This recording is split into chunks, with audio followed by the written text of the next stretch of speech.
The next time you're shopping for mountain bike gear, check out singletracks.com/deals. Each week, we share our favorite product picks and exclusive coupon codes from our partners. You can also use the page to search for whatever you're buying, from complete mountain bikes to brake sets and tire sealant. That's singletracks.com/deals. And to get our weekly picks delivered to your inbox, be sure to sign up for our newsletter.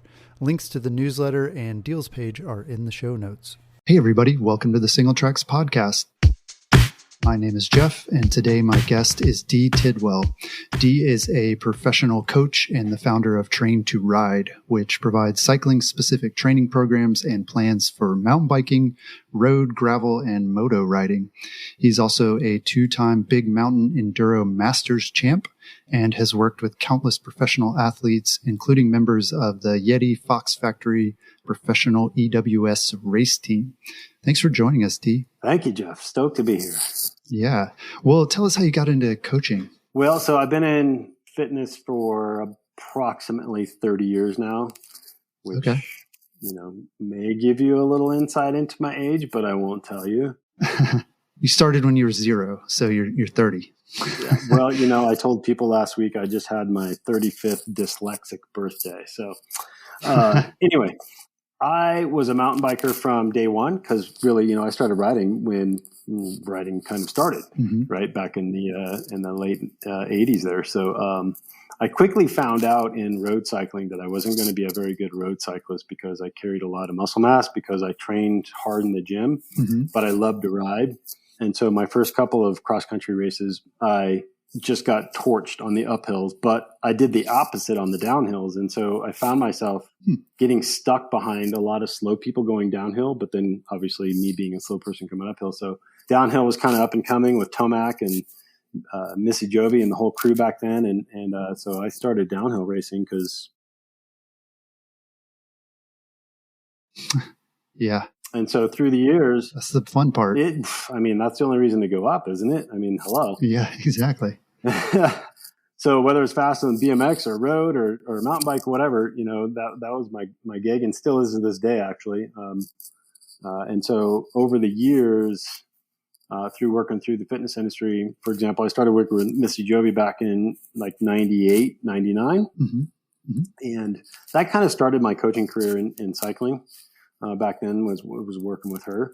Before that, I was working with pro moto guys, and then, after that, I got working in with pro moto guys, and then pro snowboarding and pro skiing and kind of X Games and all that good stuff. So it started.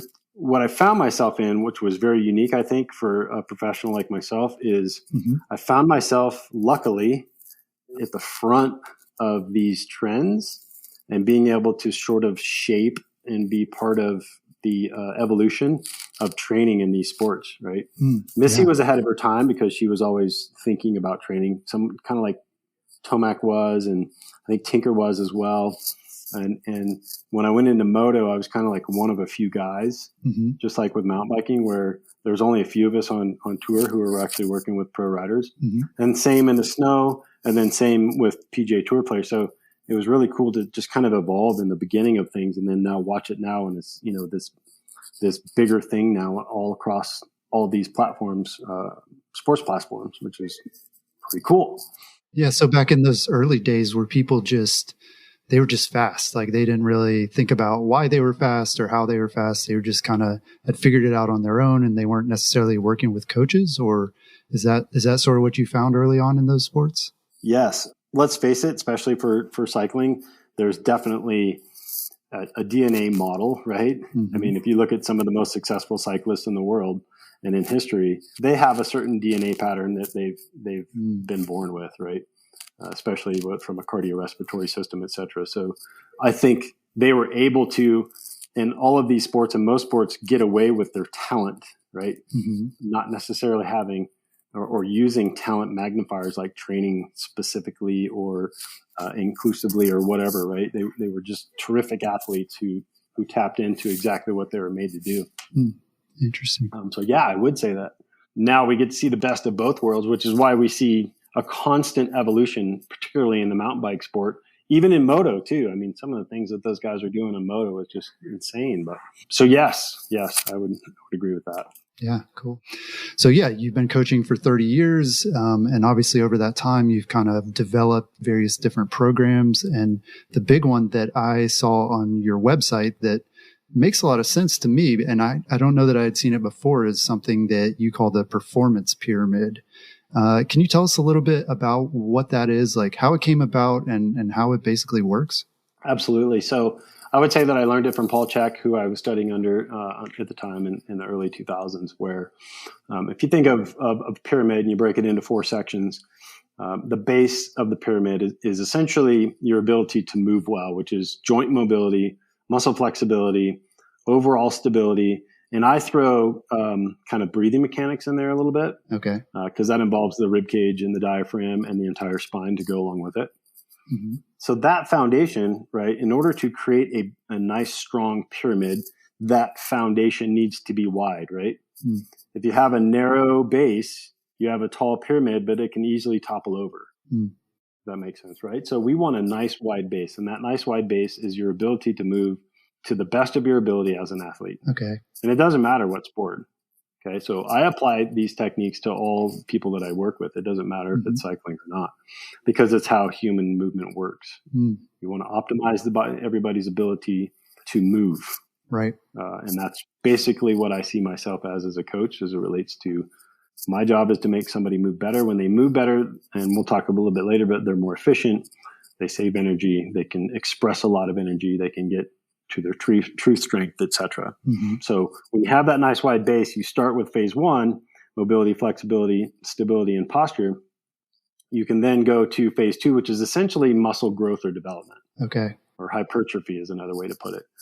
And so once you have the base layer of the mobility, flexibility, stability, posture, then we can go to phase 2, which is hypertrophy or muscle development or muscle growth. Okay. And we have to think about, not only are we creating density in the muscle, let's say, and making that muscle bigger in size. Don't think bodybuilder big, but just bigger right. as it relates to density, right? Okay. And then we also strengthen the tendons, which the muscles attach to the bones, and then also the connective tissue within the joints, which are ligaments. Yeah. Okay. All right. So, and then everything that attaches to that is fascia. Fascia is everywhere in the body, and fascia can be strengthened as well. Okay. So we get strong in that second phase as it relates to not strength per se, but just density. Okay. What about bones? Is that part of it? Because I know sure it is. In a recent conversation, we were talking about how some cyclists have like low bone density because cycling is such a like low impact type of sport. So is that something as well that you can work on and you can make your bones denser? Yes, because that's an inherent benefit, right? So for people, for example, who has osteoporosis, one of the best things they can do is start weight training because now you're imposing a force on the body that's more than gravity. And we do it in different planes in different directions, right? And that forces the bone to have to adapt in all those different directions. We'll call it 3D direction, right? Or omnidirectional. So now it forces the brain to say, oh gosh, I need to strengthen my bone integrity, right? So absolutely that takes place. And then the opposite happens, like you say, cyclists, struggle with bone density issues because they do the same thing over and over in the same pattern without excessive stress. Yeah. Right. Coming from the outside. That makes it too, like you're more likely to break a bone, for example, in a fall, I suppose, if you don't have that bone density. Absolutely. So third phase, then, once you have phase 1 and 2 under your belt, then we start developing strength. Okay. And strength is the ability to move something over a certain amount of time, right? So obviously imposing large amounts of stress to your body. And again, in that omnidirectional fashion, whether we're using, dumbbells or free weights or Olympic bars, or, we're using boxes or balance devices or cable machines, et cetera, right? Where we're imposing and forcing the body to adapt good levels of external force being put upon it. Okay. And that's how we get strong, right? Okay. We have to think about the different planes of strength too. So, sagittal is front to back, touch toes, stand back up. Frontal plane is side to side. I want to touch, the side of my knee, the side of my knee. And then transverse plane is the rotary pattern, right? So we want to impose strength, right, or create strength in all of those planes, because especially as like mountain bikers and moto athletes, we have those transfer type of forces that are going through our body while riding, more so than gravel or road, right? Because they tend to be going in a straight line for the most part. And so we have to train for those, right?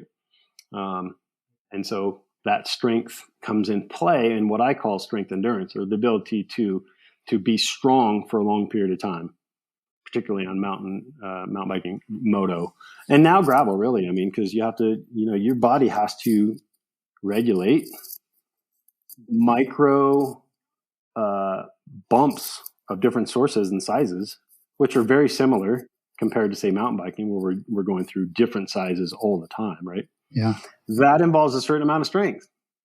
So it matters, okay? And even less for road, but even still, it matters a lot. Yeah. And then the top of the pyramid is power, right? Where we're creating speed, essentially, right? Or being able to express the first three layers with a ton of force and a ton of speed. Yeah. Okay. And then so that's the performance pyramid. And all of my programs are built upon that foundational thought process, including, for example, the monthly coaching. It's 12 months, for example, but I interweave those through the entire process, and it still works in a seasonal fashion, if you will. Okay. For the monthly. Yeah. But yeah. Yeah. Seems like a lot of mountain bikers, or, just cyclists in general, might be tempted to want to jump to, like, the second to the top, or the top level, that strength or power and speed level. Do you find people, wanting to get ahead like that and trying to skip those first two levels? Because it seems like the first two levels are pretty basic, and most of us, we might think, oh, I've got that. Like, I've got that just kind of functional capability. Well, that is our society today, right? Yeah, in a nutshell. Yes, it seems most any athlete or person definitely doesn't want to go through the kind of the boring part that doesn't seem like a whole lot of work per se, but it really leaves them missing out on some crucial parts that will later show up in the form of fatigue, lack of performance, or substandard, or they're not achieving what they really desire to achieve, and possibly even injury. That's why I said, you want your base to be really wide and not narrow, right? On that performance pyramid. So it is a step-by-step process. Now, some people have emailed me and say, hey, I've been working on such and such for 6 months. Is it okay if I just jump to phase 2 or phase 3? And I'm like, okay, well, tell me what you're doing. Let's make sure.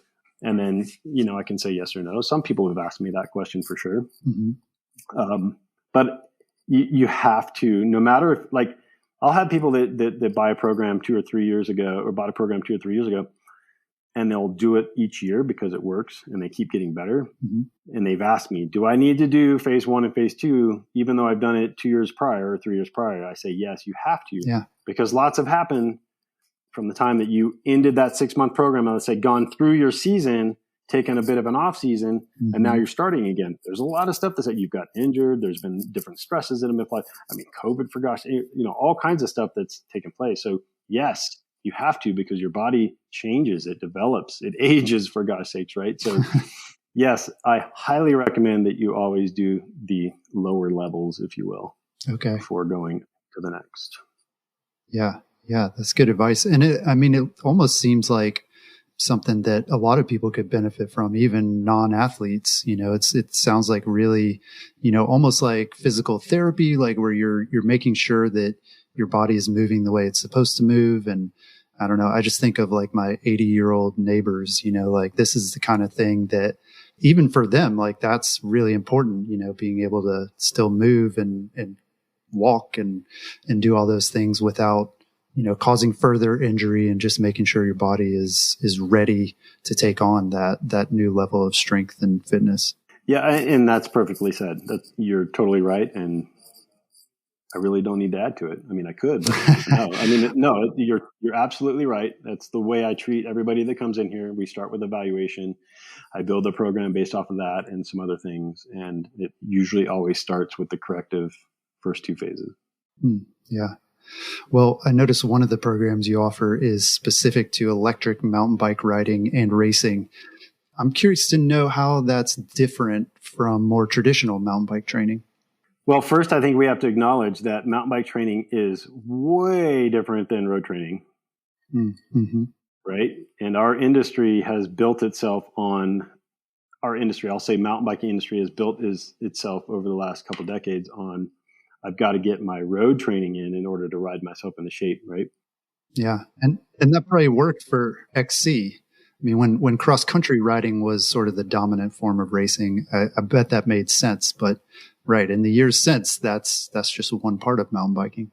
Exactly right. Yep, I totally agree with that. And so now we have bikes that are 50 pounds. They exhibit their own torque, right, and or speed with relatively little input, if you will, right? It doesn't take a lot of input if you're on level 3, for example, right, to go fast, right? So weight, we have a lower center of gravity, which we've gotten a little bit used to in mountain bikes, but they, e-bikes tend to have a little bit even lower than most mountain bikes.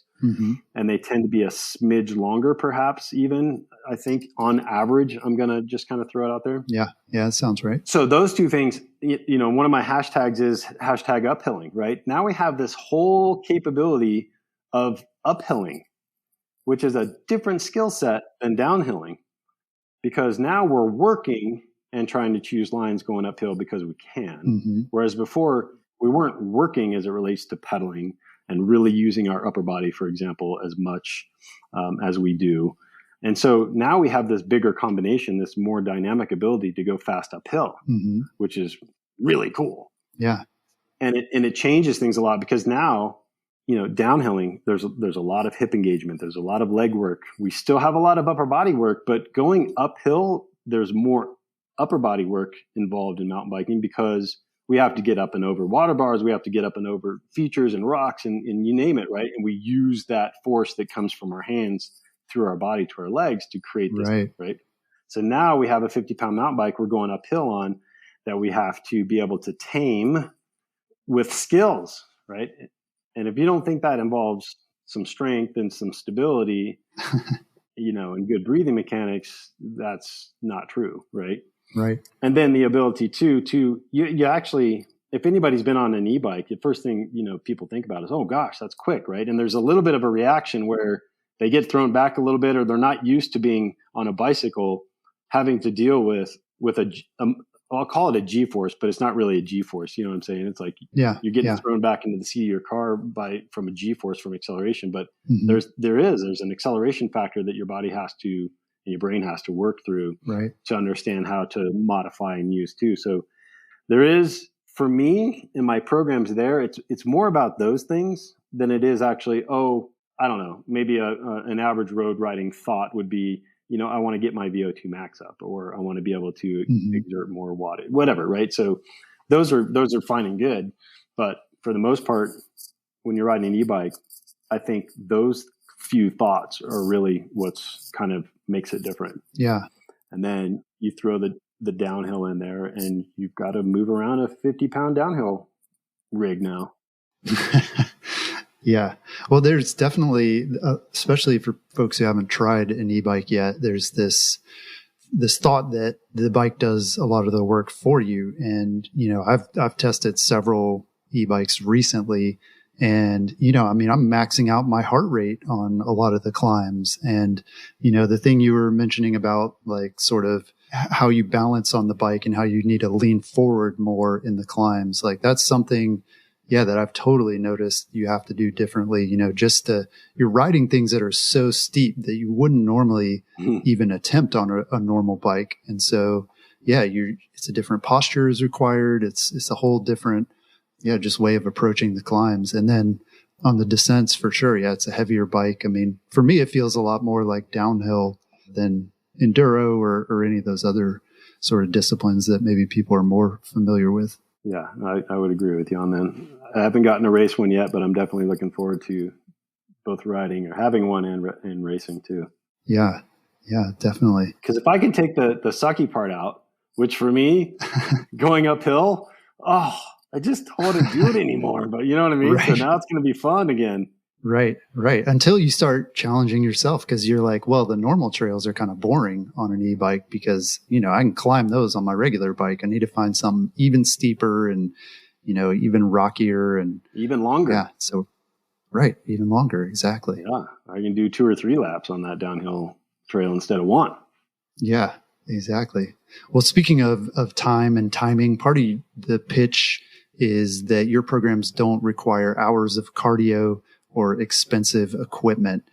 So have you found that people really hate cardio so much that they just avoid training altogether? Like they just assume it's going to be terrible and I have to, just spend hours out of my day doing it? Well, I think going back to my prior comment about us, as mountain bikers early on, like you said, with cross country, thinking that we had to spend, a ton of road miles and base miles.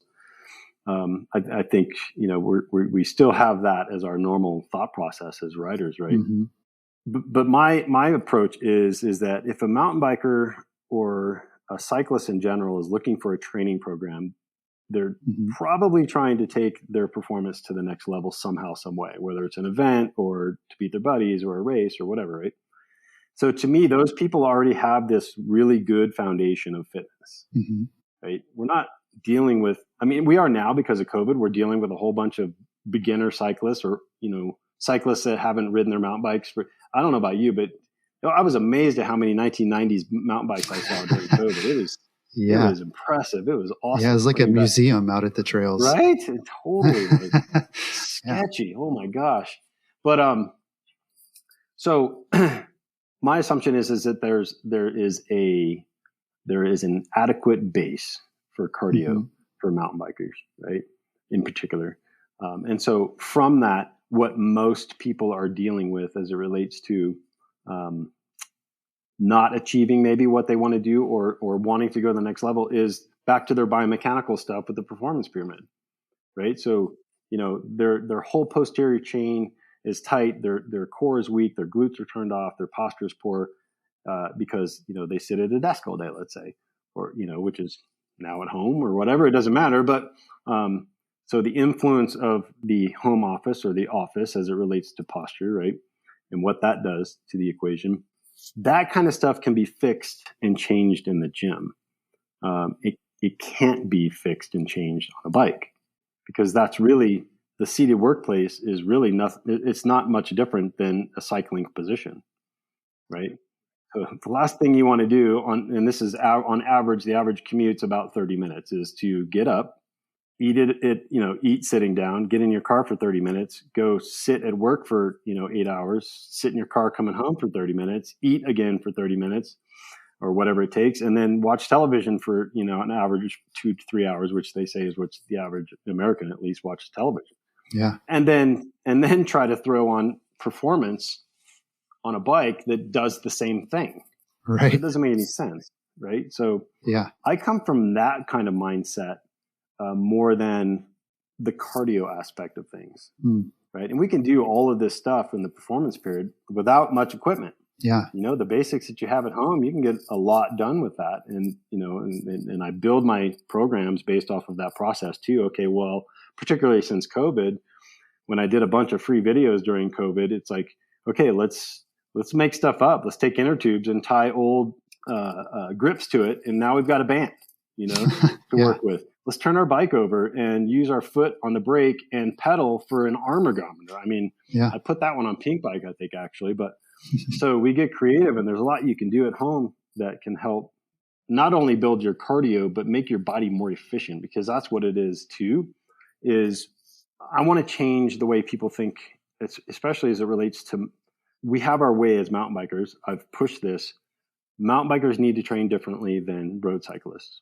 I want to take that idea and say, hey, road cyclists, there's a different way to train let's have you train like a mountain biker, and it's going to make you a better road or gravel rider. Interesting. Instead of the other way around, right? Yeah. I'm just reversing what's been going on for decades with more of an athletic concept. If that makes sense. Yeah. So that's what I'm trying to develop, is train like a mountain biker. And yes, I know there's camps and people are pretty staunch in their camps and blah, blah, blah. But it's like, look, the best in the world, the smartest in the world, all of these people, they always learn from other people, right, to make themselves better. Yeah. Right. So yes, roadies, gravel riders, moto guys can learn from mountain bikers. Moto can learn from road. Road can learn. Yeah. So that's kind of where I go with my pitches on my programs. Yeah. Yeah. That's interesting. Cause I could totally see, it sounds like a lot of it is strength based, and people are afraid. Then they're like, well, I just spent all this money on my bike. Like now I got to get like a bunch of weights, or I got to get, gym membership. And, it makes a lot of sense to find ways that you can do that at home. It seems like a great pitch. And then also, I really like what you're saying about the training model. It's kind of going full circle because, mountain biking and gravel, those are kind of the new kids on the block in terms of cycling. And, so a lot of the things that we do, they were passed down from road cycling because it's been around longer. But yeah, it's cool to think about how this feeds back into road, which is, it's kind of our big brother, our big sister. That's out right. there. Absolutely. Yeah. Well, one of the things that your programs focus on is soft tissue therapy. Is this something that folks can also work on at home with like foam rollers and massage guns? Or is this one of those areas where working with like either a physical therapist or a massage therapist in person is beneficial? Yes and yes. A little of both. So, yes, exactly. I try to, in all my programs, empower people to be able to self-assess, because all my programs have self-physical evaluations, so they self-assess them. And then they also have this soft tissue component to it where, the myofascial stretching, for example, and then the soft tissue therapy using, like you said, for example, foam rollers or lacrosse balls, massage sticks, things like that to work through tight, adhesed tissue is really important, right? Because those are energy blocks, they are efficiency blocks, and then they're also blocks as it relates to the body being able to move well, right? And then we have what we've all experienced, trigger points and adhesions and things, and you just don't have the same range of motion. You don't have the same capability of muscle contraction and relaxation, which is important, right? So yes, all my programs include education on how to do stuff on their own. And I always want to empower people to be able to do that stuff on their own, because look, I want people to be able to fire me essentially. Like, hey, I'm doing great. You've taught me enough. I can go off and do this on my own, right? Now, the second yes is I have a system here when people come and visit me where I have a strong network that I refer out to. And I think everybody should. Just like you mentioned, a physical therapist, a massage therapist, a chiropractor, even a doctor, a general MD, and then an orthopod as well. So I have my network that I refer out to based off of what people's needs are. So sometimes somebody will come in and be like, look, this tissue is such and such and such. Your pelvis is off here. I'm going to send you over to this person over here for some dry needle trigger point therapy, a pelvis evaluation, and correction, right? And then that PT will send me what their findings are. I can take those findings and then apply them to what my findings are to even get more specific with their program. So referring out, if in doubt, is what kind of a motto is that I've learned. To use other allied professionals is pretty awesome. Not only that, but the other thing about that though too, Jeff, is that people learn more about themselves. And that's what it's all about, right? So I said it earlier. It's like I need to be able to teach people why we're doing things, but I have to figure out the why first. And so many in my industry, especially since the advent of CrossFit, which drives me bananas, they don't understand why they should do things based off of the why. So the why is really important. Yeah. Yeah, I think a lot of folks probably are surprised maybe the first time that they go to like a physical therapist because, you're going to this expert and you're like, okay, they're going to fix me. But I think what ends up happening most times is you just get a lot of homework. And so it is that combination of they're going to give you exercises and things to do, but ultimately you need to do those on your own, right? Like they're not going to be there doing them for you. Yes. And unfortunately, there's a big chasm between the end of PT and the end result of having functional fitness again. There's a big chasm there that exists. And I see myself as a bridge between physical therapy and performance. And because a lot of people, like you say, they do their homework, right? That's specific to the injury. But then and we call that isolation, right? We're isolating, oh, my knee hurts, it's been injured. I got to isolate and try to, treat it and then do things that are going to help the knee get better, right? But how do we integrate it back into the ability to squat and lunge and pull and do the things in life that aren't in isolation? And that's an important component. And basically the two parts of that performance pyramid too. Yeah. That's great.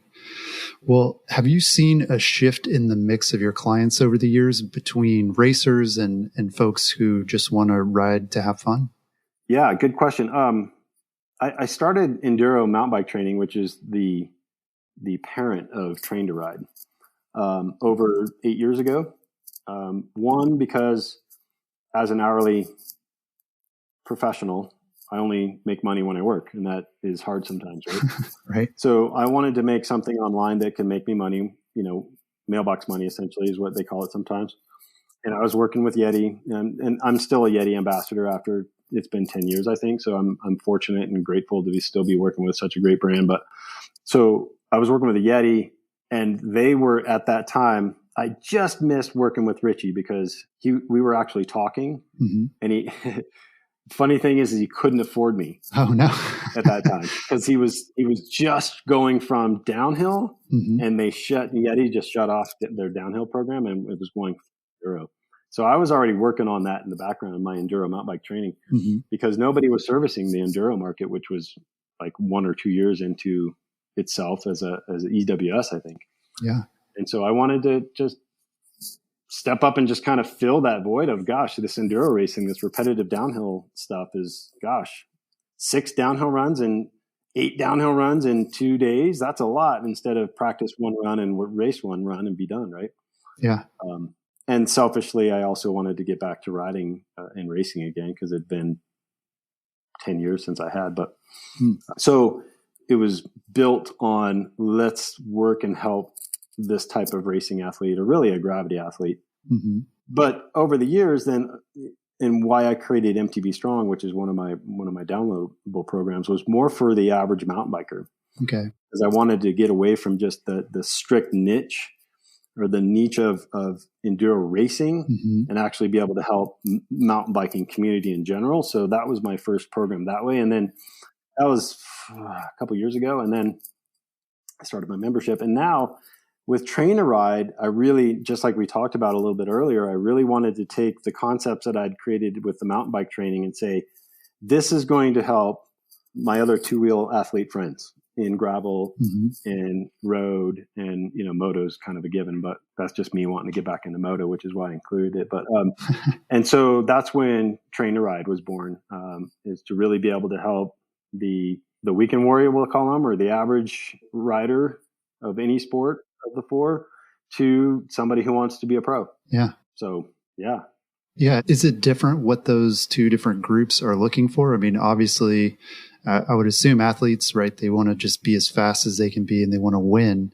What is it that the more casual riders are looking to do? Are they just trying to be more comfortable, or are they trying to have more fun? Or are they trying to show off for their friends and look good on Instagram? Like what do you think drives the recreational rider to seek out this kind of training? Funny, but you actually mentioned them pretty much, the average response there. So it's all of that, right? So it's like for the average rider, let's say the weekend warrior, it's, it tends to be a little more PR based. I feel like I'm stuck for the last 3 years. I'm on Strava and I kind of fiddle with it a little bit. And I just want to be a little bit faster on that, or or like you said, it's like, yeah, I'm tired of being at the back of the group. I want to be in the middle of the pack now with my buddies, or I don't want to have them waiting, at the top, or to those, now we have, gravel's blowing up with all kinds of different, events to do. Mm-hmm. And so a lot of people come and say, I want to do a certain event. And so we start prepping it for, a lot of people buy my programs for events. Yeah. Just to finish, I'm guessing for a lot of them, I mean, they're not trying to win. They just want to do it and feel good at the end. 100%. That's exactly right. Yep. So it's the whole board. And I would imagine too, Jeff, that I'll start hearing. I've heard some things, but now that I've expanded into, 3 other big markets, I'm going to hear a lot more testimonies of success, which is awesome. And I love those. Those are what, get me going. Well, we're going to take a break real quick, but when we come back, we're going to talk about the risks of overtraining, how to prevent pain and fatigue from repetitive cycling postures, and more. Stay tuned. We're randomly selecting SingleTrack's podcast reviews to read on the show. If we choose yours, we'll send you free SingleTrack's merch in the mail. This week, we're sharing a review from Heather. Heather writes, I always make sure to listen to SingleTracks because it is informative and entertaining. Great interviews from people in the industry, racers, trail builders, and others. I look forward to seeing a new SingleTracks pop up in my queue. Thanks for the great podcast. Well, thank you, Heather, for the great review. If this is your review, send us an email at info@singletracks.com to claim your prize. And if you haven't reviewed the SingleTracks podcast yet, we'd love to hear from you, and we might just read your review on the show. And we're back. So, Dee, I want to talk about some of the risks associated with overtraining. How do you know if you're overtraining and potentially doing damage to yourself? I think the obvious ones are pain, that a lot of people don't know is related to repetitive stress, let's say, or over repetitive stress, if that's a word sequence. And that'll show up in the form of kind of these niggling little aches that we get that we don't pay attention to much. Mm-hmm. And then all of a sudden a month later, it's like, oh, wow, I've got a blown cramp or strain or whatever, right? That started, most likely, particularly for cyclists, as something that can be easily tied to overtraining. So the physical things that we notice, the pain stuff, for us cyclists, we get base of the neck, skull pain, we get trap pain, mm-hmm. between the shoulder blade pain, back pain, and then hip and knee is really kind of the common areas, not to mention elbow and wrist. It's good if you're switching from road to mountain bike because at least your wrists are switching positions, right, which is good. Oh, right. But road cyclists and gravel are so fixed in their positions that it's super common to get the same injuries in the same place, no matter the person. And so I would say that's probably a primary, is just being aware of what's going on in your body. Yeah. Because you're an athlete who is pretty fixed. It's pretty rare to have such a fixed positioned athlete like it is for road and gravel cyclists, if that makes sense, right? Yeah. So I would say the physical, I like to say too, for people, there's 3 types of fatigue that I teach people about. One is mental or nervous system fatigue. And that's where you just don't have, your balance is off. You just can't, for example, if you're on a regular mountain bike and you're going uphill, you didn't hit that line that you always hit, right? Mm-hmm. You don't feel right? All your balance, your coordination, your proprioception capability is all just low. It's lower, right? Yeah. That's nervous system fatigue. And or you can't hit that 300 watt, or 400 watt, sprint level that you might have 3 weeks ago, let's say. Mm-hmm. You just, no matter how hard you try, you can't get above 260, right? Sprint work is really strong nervous system based work, right? So there's nervous system fatigue. There's physical fatigue where my muscles I'm just tired. Gosh, there's a soreness that's involved, that you feel. You just, like right now, my legs are sore and I can't move like I normally move. Mm-hmm. So there's that deep soreness, and it's just like, oh gosh, there's that muscle soreness. So that's muscle soreness, the second one. And then the third one is both, when your nervous system is torched and your muscle system is torched. Yeah. Right. And so that's a bad place to be. And I would say that, cyclists, particularly road, because they have so much volume that they deal with as it relates to training, it's really easy to get into both those patterns, and they tend not to rest enough. The average cyclist does not rest enough because they think, like many athletes, more is better, right? Mm-hmm. You have things like the common heart rate, right? You do the common heart rate pulse check in the morning. And if you're, between, oh gosh, it's been a long time since I've used, but something like 8 to 12 beats per minute off, right? We know that that's something that is an indication that there's some overtraining going on. Chronic dehydration, the inability or the difficulty to feel like you're hydrated is another. Lightheadedness when standing up is one. So that's a blood pressure issue, right? That when there's some overtraining going on, your blood pressure can drop for some people. Lack of motivation, trouble sleeping, and then obviously, like I mentioned before, the downturn in the effort of your performance. Yeah. Yeah. I'm finding myself identifying with a lot of those, right? I've experienced all of that. And part of it, when you're talking about like your nervous system and your proprioception, you're not hitting lines you normally can hit. I have that, I don't know, at least every few rides. And I've always just thought like, well, you have good days and bad days, but now it's sounding like, maybe some of that is a sign of overtraining. And I recently noticed I use like a Garmin watch to track heart rate and my rides and things. And in the app, it has a thing that kind of tracks your training. And I noticed mine recently, it was saying like unproductive. Your training is unproductive. And then I was thinking like you were saying with the road riders, where it's like, if I'm unproductive, I need to just work harder. I need to do more. More is more. But then I looked closely and it said I was being unproductive because I was overtraining. It was saying you're doing too much. And to actually get back into that like productive zone, you need to dial your training back. And so, yeah, it sounds like there are a number of different things we can look to let us know that we're overtraining and that's actually not helping us. It's actually could be hurting us. Yeah. And like you said, there's a lot of tools out there that can help people, really kind of zone in on where they're losing performance. There's a lot of, the apps and the rings and the wristbands and all the things that the Garmin watch, like you said.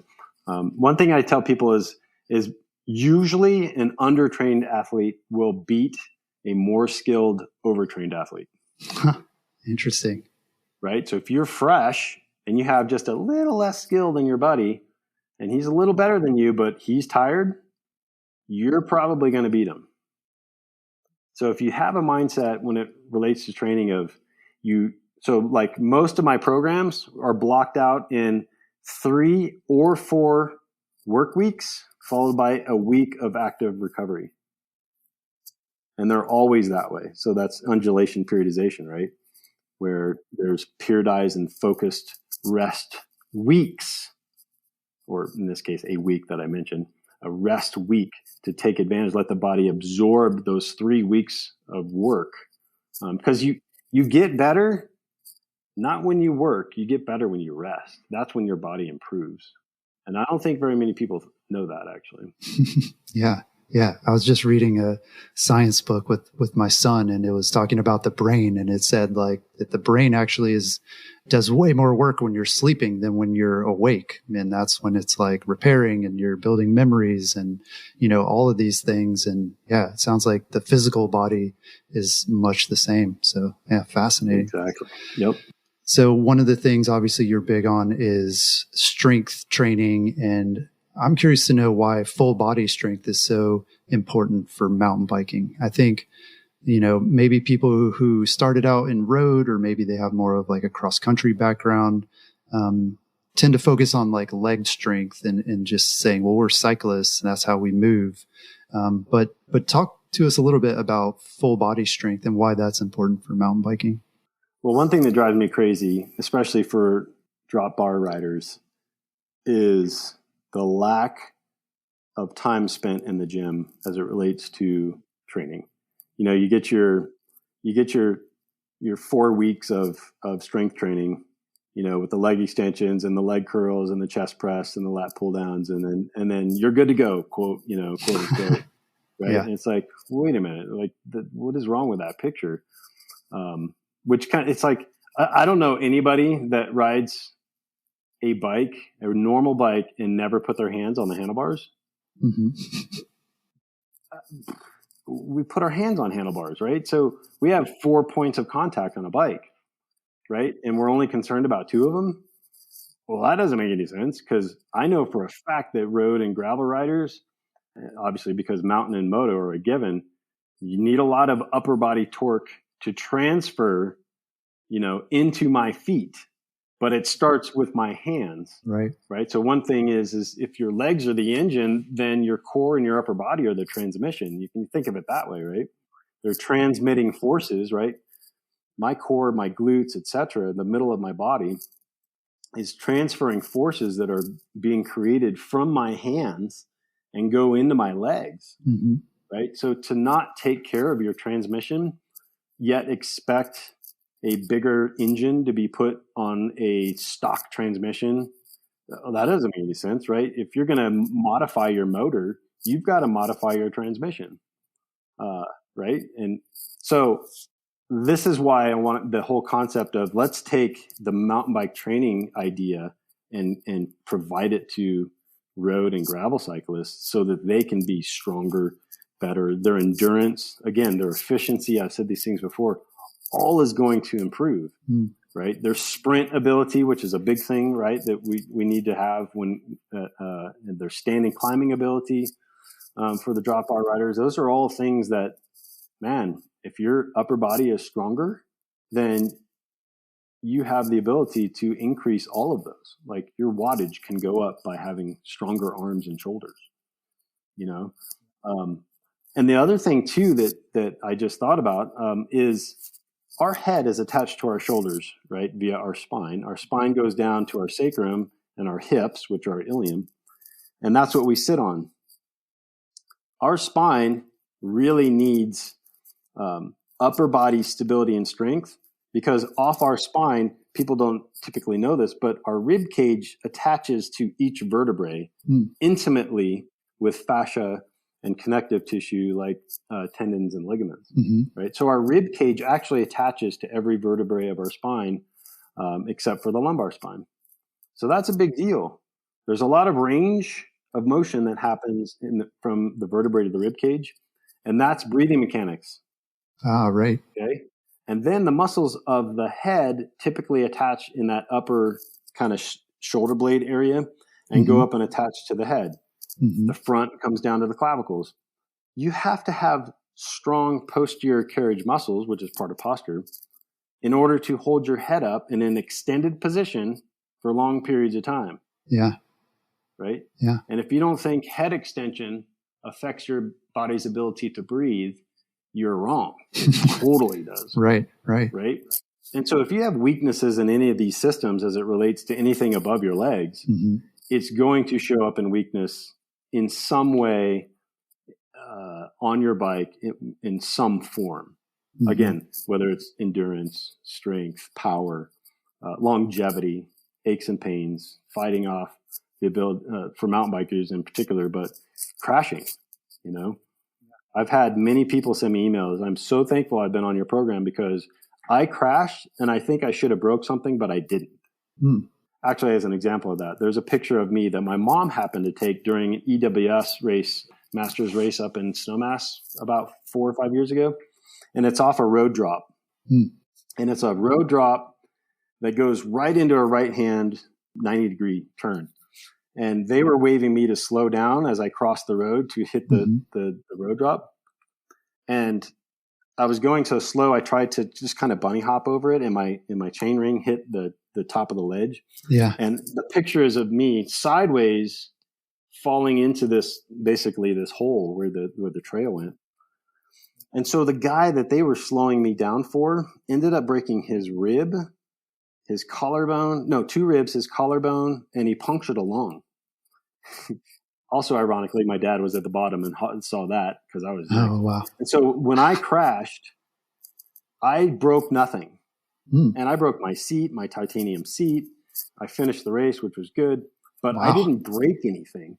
Yeah. And I went off of that dang thing sideways, right? So yeah. that's the kind of stuff I'm talking about. If I wasn't strong in my attachment tissues, my ligaments, my tendons, etc., weren't strong, it could have been way uglier. Like, unfortunately, it was my friend, who, by the way, I know didn't train in the gym very much. Interesting. Yeah. Yeah. And it seems like, too, what you're saying is that, you know, if our legs are plenty strong, then something else is going to be the limiter for us. You know, like our legs are going to feel great, but then we're going to have neck pain, or, you know, we're not breathing. We're not in like a good posture for getting the most out of our breath. It sounds like is that sort of what you're saying, that we need to make sure that no part of our body is limiting our performance. Yeah, and most of us, you know, listening to this podcast right now aren't professional road riders or gravel or mountain bike, right? But if you look, for example, just look at a professional road racer, look at their body, right? It's caved in, it's forward flexed, it's very specific, right, to what they do as a job, right? And they need to be that way, and it's okay because they have to be that way, right?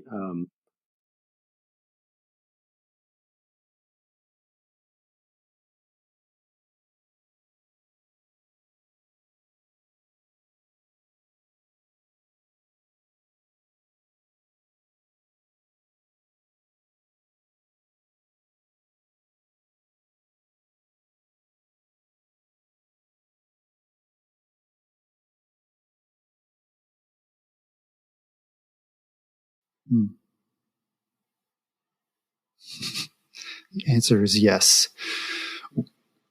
Well, I want to switch gears real quick and mention that you're also a respected golf coach. So, how are golf and cycling related in terms of fitness and mobility? You know, Jeff, actually, if you take this whole podcast from what we've talked about so far and you take out cycling and you put in golf, or you put in snowboarder, or you put in skier or tennis player, really the concepts that I've been trying to convey apply to golf and any sport, right? I believe you on all of those except golf. So I'm going to need a little more. Okay. All right. Perfect. All right. Well, okay. So like cycling, golf has a similar posture that you have to stand in with repetition, with time, right? And that's the golf setup posture. And from that golf setup posture is you then go into your backswing and then your follow through, same movements all the time, highly repetitive. And so golfers also get their own specific biomechanical issues or structure issues that are across the board the same on every human being, because human beings are designed the same, right? Differently, but the same. But like you'll see, you know, low back hypertrophy on one side of the body, upper body has different hypertrophy on the other side of the body because of how the spine moves, right? So you'll have, you know, adductor tightness on one side and glute tightness on the other because you're standing in one place and yet you're hitting it sideways without moving your lower body for the most part, right? As in, like, if you were to compare it yourself to a baseball player who does move their lower body. When it comes down to it, there's a concept. It's the mobility stability model. Gray Cook and Mike Boyle created this in a bar on a napkin one time, I don't know, a decade ago. These are two great thinkers in our field. And that is, if you look at a skeleton, visualize a skeleton, and we'll start at the foot. For the most part, the foot is we call it kind of a stable joint. We need it to be stable so that it has good balance and whatnot, right? Mm-hmm. The ankle is a mobile joint. The foot can move around in all kinds of different degrees, and it's mostly because of the ankle, right? So this mobile, stable mobile model moves up the body in an alternating pattern of this stability and mobility, right? So again, we start with the foot, it's stable, ankle mobile. So the knee then is stable because we're alternating. So for the most part, the knee is a stable joint. Yes, it flexes, extends, it rotates a little bit. For the most part, it's stable, air quotes. The hip then is like the ankle. You can move that leg around through that hip in so many different directions, right? Mm-hmm. That's a mobile joint. The core, the pelvis area, connected to the bottom of the rib cage, needs to be stable. That's what we call core stability, right? We talked about that. Mm-hmm. The torso or the rib cage needs to be mobile. It needs to move. It needs to rotate. Yeah. Okay? Like I was talking about how those ribs move. The shoulder girdle, okay, or the scapula is designed to be stable so that the shoulder joint can have mobility. We move the arm through the glenohumeral joint, right? The elbow is like the knee. Yeah, I can move somewhat, but it's still mostly stable. And then lastly, the wrist is mobile. So anytime you have tightness in a mobile joint, right? Like if I'm restricted in my hip or my torso, like most people are, and I'm weak in my core, just like I explained it 2 hours ago to a woman, you're going to have back pain. It's not the way the system's designed, right? So from that perspective, cycling and golf are very similar because we're still dealing with the human body and how the human body optimally is supposed to work, right?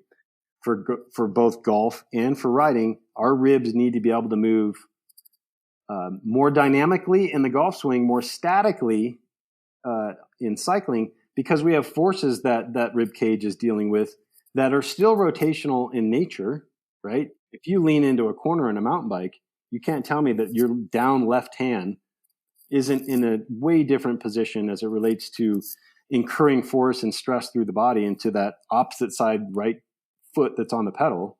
It's way different, right? That's a rotary force that's going through the body, but you're not really quote unquote rotating, right? Mm-hmm. So that's more of a passive rotation that we resist, right? So that's resisted rotational training is one thing that I talk about. So lots of similarity, just differently used.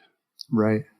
Yeah. I mean, I can go on with that. That's pretty easy to do, but I think people get the gist. No, that makes sense.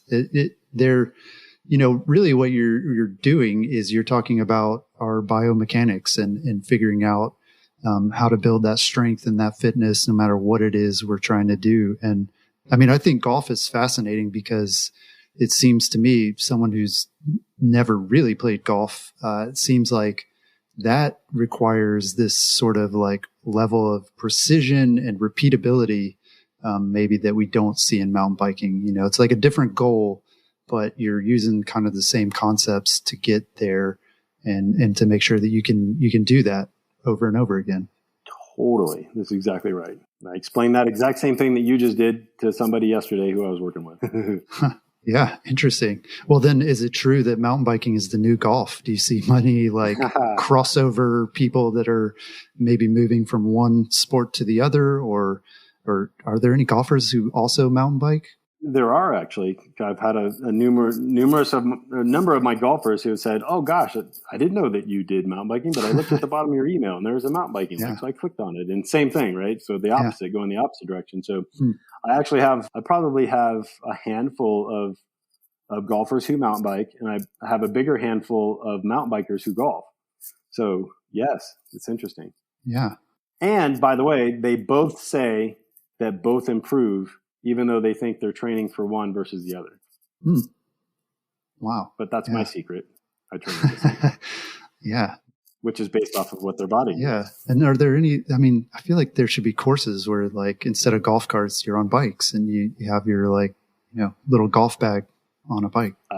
I totally agree with you. Again, I do. I think there's actually there are now course bikes out there that a couple of courses have actually bought that are kind of towny-ish looking, that have, the ones that have the storage capacity on the back that stores use to, they're similar, but they're starting, they're thinking about it. Yeah. Seems natural. But golf's much more of a closed community. Yeah. Well, yeah, it just seems natural. I don't know if I would want to walk around the course, but I also wouldn't want to drive. Seems like a bike would be perfect. Yeah. Well, help us get motivated for 2022. What can we do to have more fun on the mountain bike next season, or maybe to progress and improve? Well, shoot, hopefully you've kind of learned something here that makes you want to go to the gym and like spend a good amount of your training time in the gym working on yourself as an athlete and improving your athletic skills, right? So that's the first thing I would say is we all have a potential athletically, right? A lot of it depends, and it's a longer conversation, on what you did as a kid as an athlete. If you did many things, which my generation, we played all kinds of sports compared to this generation, which is very unidirectional as it relates to, or selected sports, and they start at 10. I have 10-year-old, parents with 10-year-old. Oh, my kid's killing everybody. He's 10 and he wants to be a golfer. And I won't work with those parents and that kid because he's not going to be a great athlete. So what I tell people is be the best athlete you can be first, then go be a golfer, then go be, a such and such, because you have to create that athleticism first, no matter what. Right. Yeah. That's the foundation of whatever sport you want to play. So make yourself a better athlete in this off season. That's the first thing. That'll make everything more fun. Because in the summertime, we like to hike and we like to do, water ski and backpack and mountain bike and do all the things that we love to do. But if you train in the gym and you do, a particular training program that's going to make you a better athlete, then all of those are going to improve, right? Yeah. And I don't know about you, but I like being really good at all sports, as much as I can be. Yeah. Mm-hmm. Yeah. So I would say that's the biggest thing. Choose something that, one, puts you out of your comfort zone. Mm-hmm. Okay. Maybe it's that downhill section on your mountain bike that you've always walked or ridden. You've always walked because you can't ride up it. Maybe it's a small goal like that of attaining. Yeah. Maybe it's a PR. Maybe it's an uncomfortable event that you've never tried, but you've always wanted to. Put an event on the calendar. It's motivating, right? If it's June 1st, well, guess what? You got 7 months to train, and you get to look forward to how all of that fruit that you get to eat on that day, June 1st, from all that labor and how much fun it's going to be, and all the enjoyment afterwards for the rest of the summer is going to help. So, and then think about too how training, I'm just going to keep it on training because that's what I am.